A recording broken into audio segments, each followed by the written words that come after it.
The only answer that I really have is to keep doing these practices. Sometimes it works more than other times, that's for sure. And when we have something really big like this, I think it's really important to continue to do practice and to increase the amount of practice that we do as well.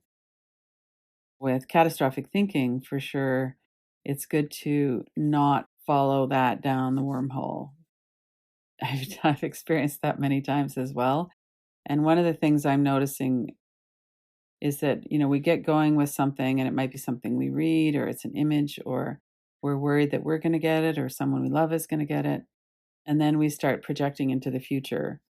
Well, if this happens, then that, or we might get really angry and go, well, if those people would stop going out, then this would all slow down and I would be safer. So we can get into anger as well. Both of those are really disturbing and upsetting to the nervous system because there's a threat.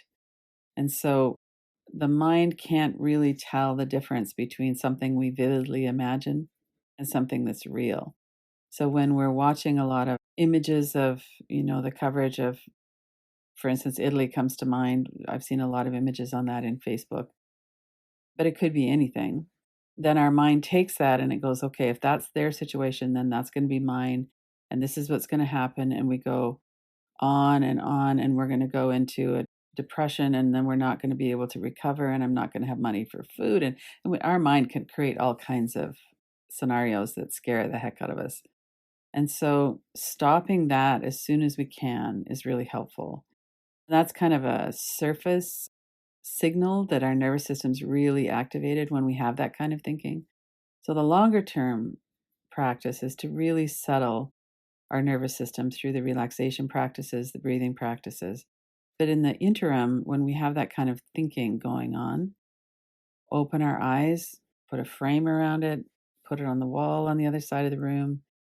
We could notice that that's an image I'm looking at. The color of the wall is this. I can see a window with some trees. I can see it's wind out there.